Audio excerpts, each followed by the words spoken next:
Good evening and welcome to the news on NTA International. I am Elizabeth Omori.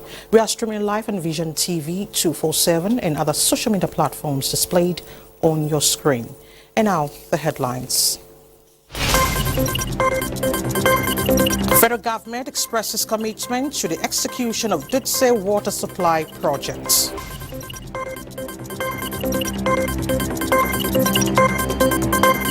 Court grants South African Olympic track star Oscar Pistorius parole.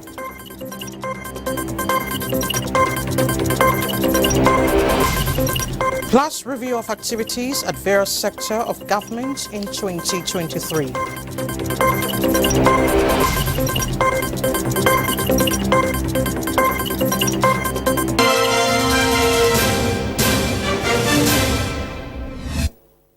We begin with sectoral review.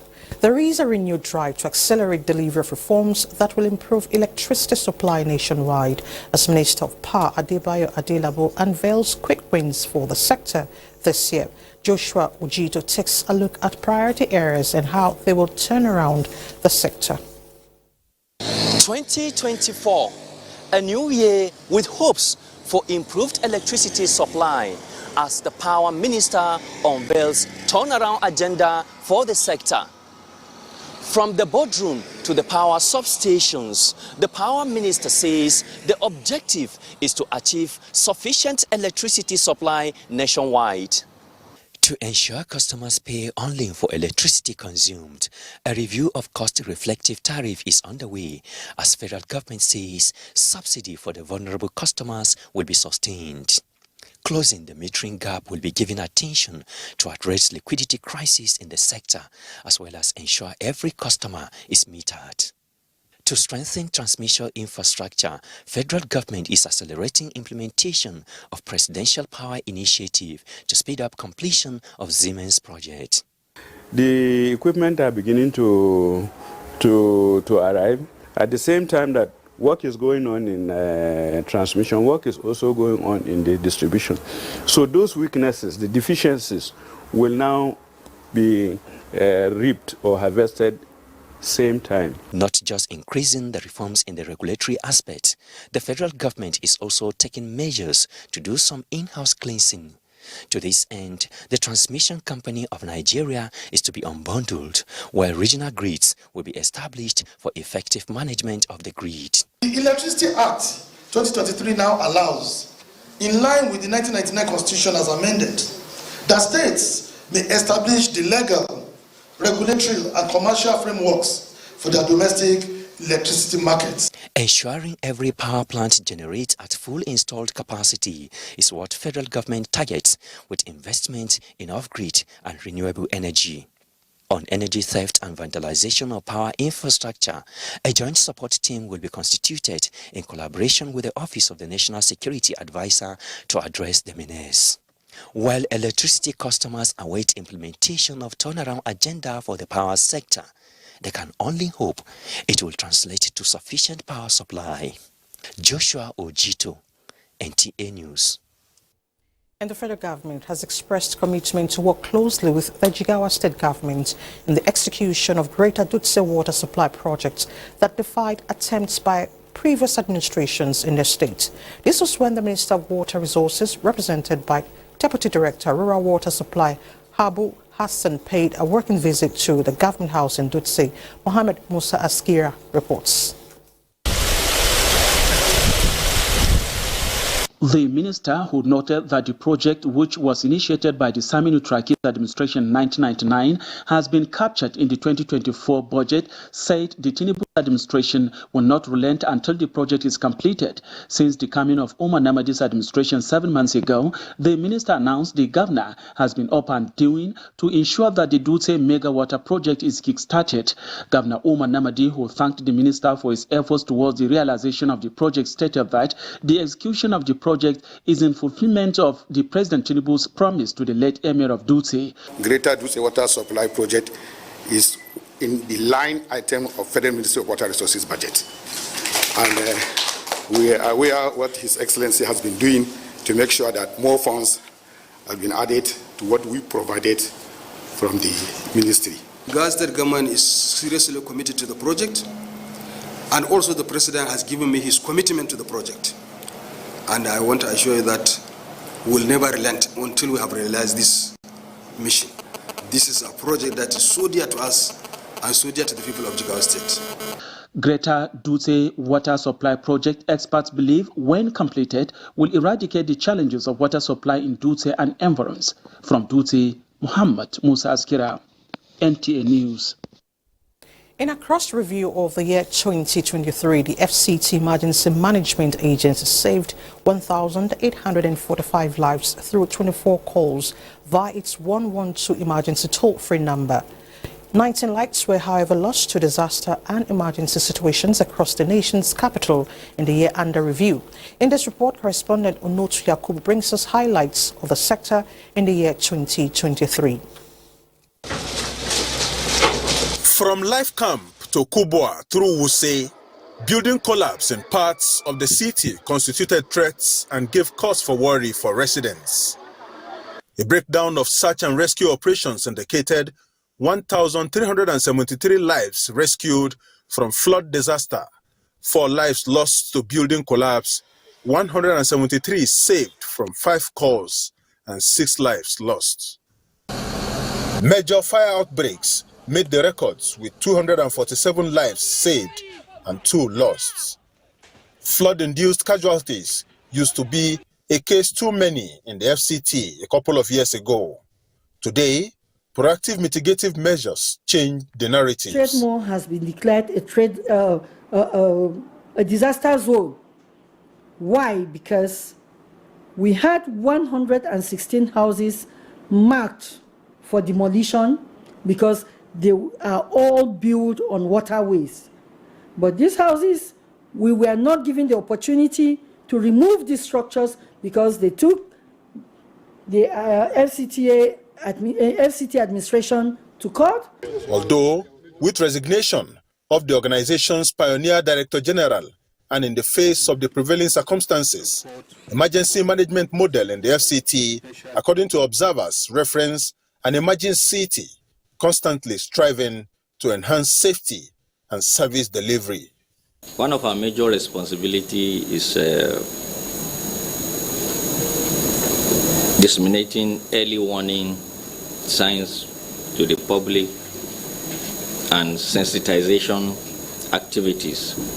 However, the FCT is saying that public safety is a fundamental right in democratic societies, as the role of government has continually fueled agencies and other local actors in proactive steps to identify hazards and impede on the prevailing situation.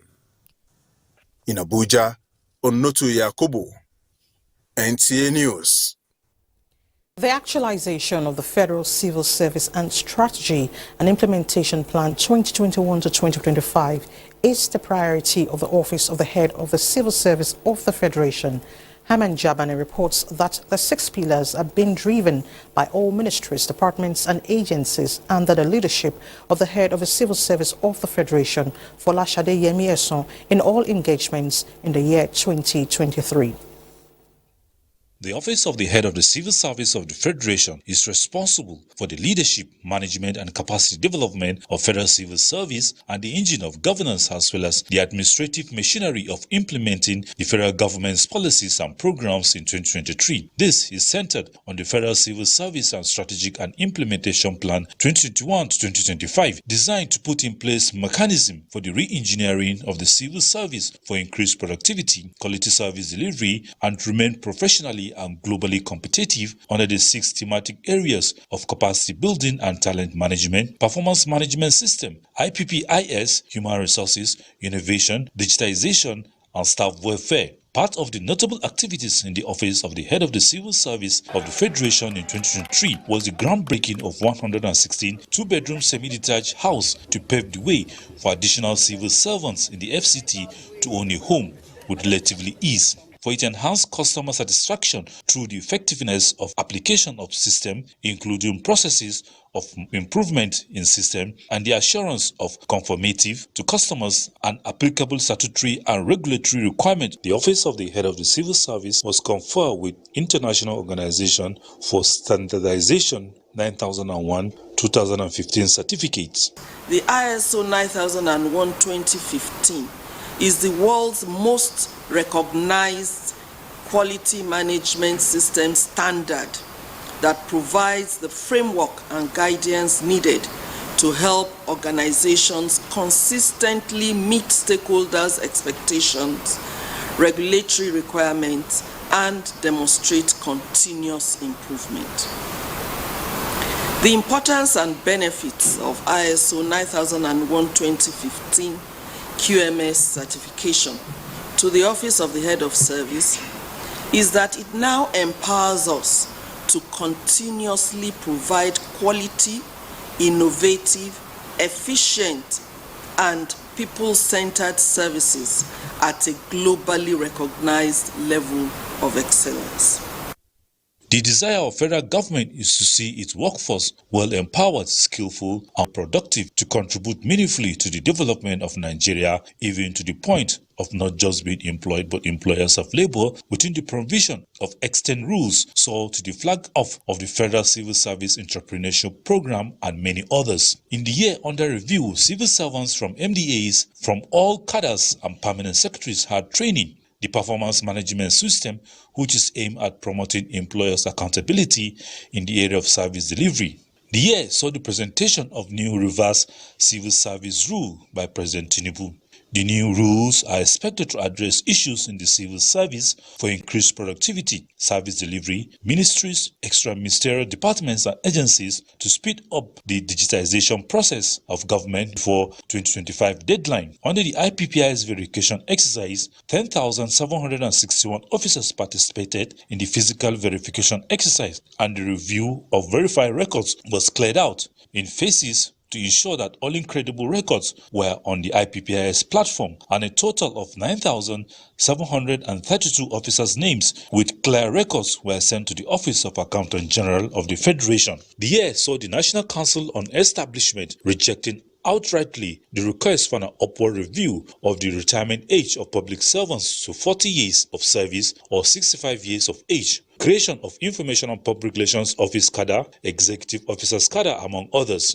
The Federal Civil Service will in turn continue to demonstrate its readiness and enhanced capacity to effectively serve as a dependable ally of this new administration for the delivery of its renewed hope agenda under the inspirational leadership of His Excellency President Bola Ahmed Tinubu, GCFR, aimed at launching our beloved nation into a new era of improved service delivery, shared prosperity, and sustainable development. The head of the Civil Service of the Federation, Falashade Emeyeso, attributed the success recorded so far by the Office of the Head of the Civil Service to the seamless implementation of the 6 pillars of the Federal Civil Service Strategy and Implementation Plan, FCT 25, as well as public-private partnership and the aggressive approach of making FCT 25 work through funding, communication and sensitization, stakeholders engagement, and buy-in are battening a new civil service. Harman Jabani, NTA News. Thank you, Harman. Now, housing deficit and its effects on the masses and affordability problem have become a matter of great concern to Nigerians. Nigeria, with an estimated rising figure of 28 million housing deficit, it's already a call for worry. However, in this special report, Francis Udojo takes a look at major efforts made by the housing and urban development sector towards tackling and meeting the housing needs of Nigerians. Housing deficit and affordability are major issues in Nigeria as governments after another try to resolve. Inadequate funding and lack of accurate data to ascertain the number, category of people, and areas for adequate attention and many other loopholes have caused setback in housing delivery. However, a sigh of hope seems to have set in with the current administration of President Bola Ahmed Tinubu separating the Ministry of Housing and Urban Development from that of Works to enable it stand alone to deliver its mandate. To bring the initiative to fruition, the Minister of Housing and Urban Development, Ahmed Musa Dangiwa, set up a housing reform team of experts to look at all areas of housing delivery, abandoned federal projects by contractors since 2012, and ongoing housing partnership projects were inspected by the Minister of Housing and decisions taken to restore agreements. A meeting of federal housing agencies was also held for robust synergy. Financial institutions were equally engaged to help provide necessary funding. Meeting with UN Habitat was also a plus. While the need for accurate data generation is key, the ministry engaged the National Population Commission ahead of the national census for accurate data generation in tackling housing deficit. At the 12th National Council of Lands, Housing and Urban Development meeting in Kaduna State, decisions were also taken to review the Land Use Act of 1978 to suit current housing demands and how to harness local and international credit scheme for housing infrastructure development were made. The meeting resolved and agreed that there are other options of getting this housing finance that we can explore. And this is the best time to do that with the renewed hope agenda of Mr. President of creating every environment for the sector to grow. Having taken necessary measures, government has signed an MOU with 3 companies set to deliver renewed hope cities and estate of 100,000 housing units across the country over the next 4 years, beginning with the first phase of 20,000 in Abuja, while the 80,000 units will be spread across 6 geopolitical zones of the country. This MOU signing, we're ending the year 2023 on a strong vote and settling a solid foundation for a strong start for a new year 2024. The President Asiwaju Bola Ahmed Tinubu has been able to put in place very friendly investment policies, remove hurdles to investments, and that's one of the reasons why we can see private sectors showing very interesting concerns. The groundbreaking ceremony is expected to take place in January. In Abuja, Francis Udojo, NTA News. This is the news on NTA International. It's time to take a short break. The news continues shortly. Welcome back. Now to the foreign scene. South African Olympic and Paralympic track star Oscar Pistorius granted parole 11 years after killing his girlfriend. Kolo Mohammed tells us more. Oscar Pistorius, known as the Blade Runner for his carbon fiber prosthetic legs, became eligible for parole in March 2023 after he had served half of his sentence for murder. He was granted parole on November 24th, 2023, and it takes effect on 5th January 2024. South Africa's Department of Correctional Services said in November that Pistorius will complete the remainder of his sentence in the country's community corrections system. He will be under the supervision of the Department of Correctional Services and will be subjected to parole conditions until his sentence expires in December 2029. He will also be assigned a monitoring official who will have to be kept informed when Pistorius is seeking job opportunities or moving homes.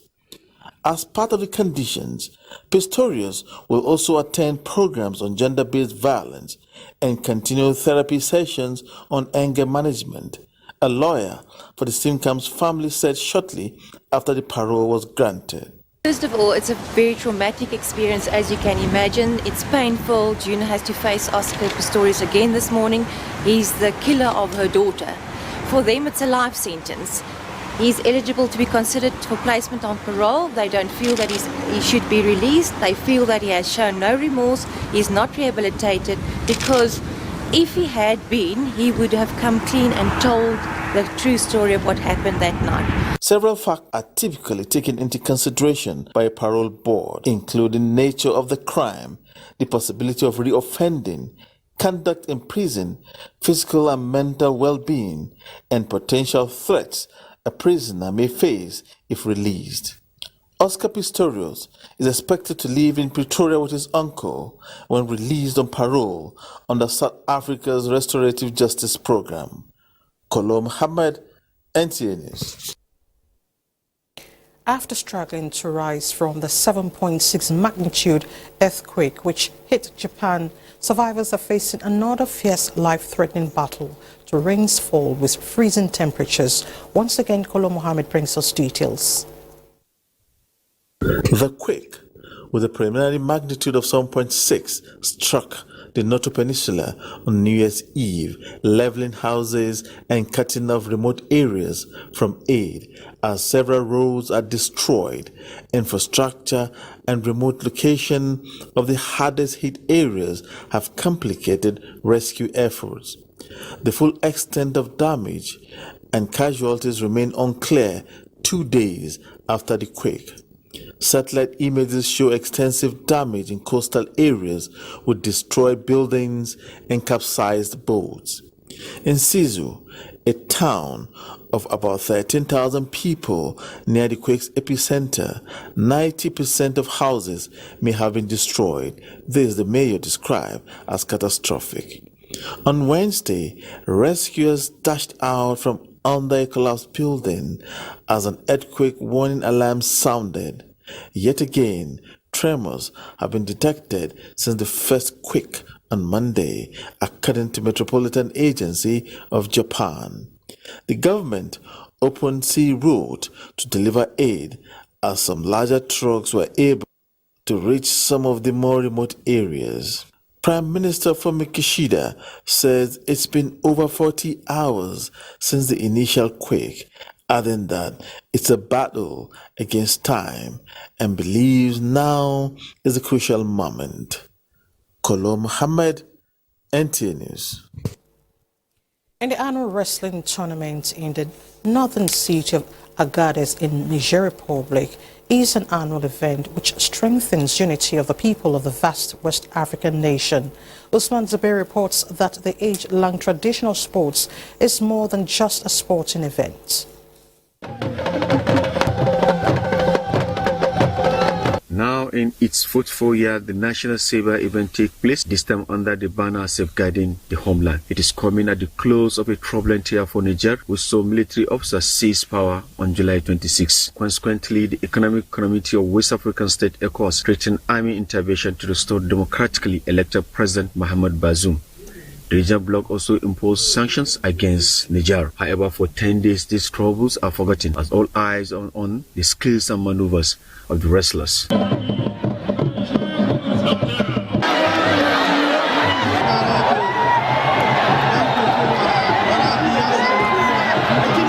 The Prime Minister, joined by his counterparts from fellow military-led neighbors, Mali and Burkina Faso, watched the competition. Hassan Youssoufa says it is true.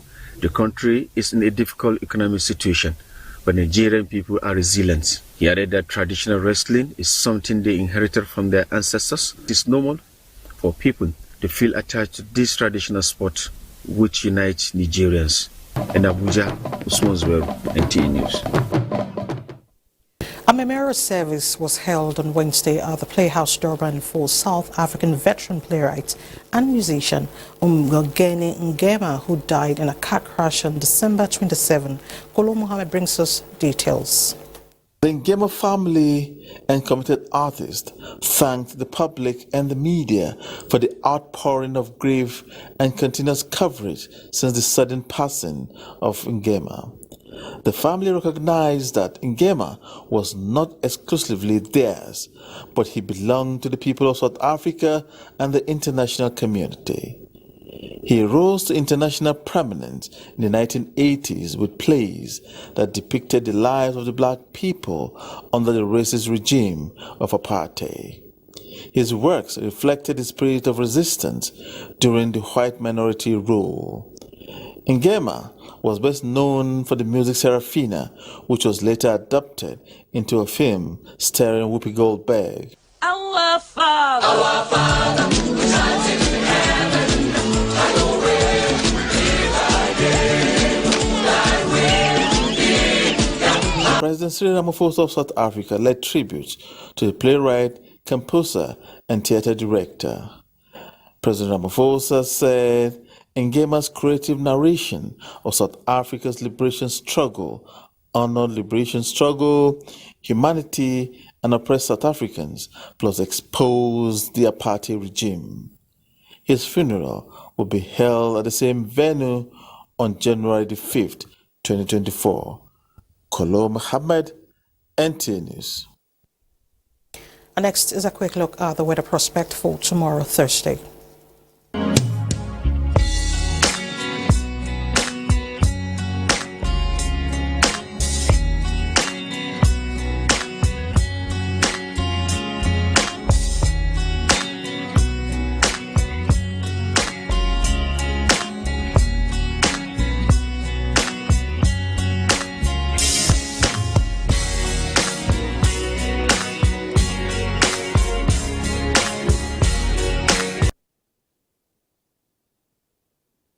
And that's the news. Thank you so much for your time. I'm Elizabeth Omori.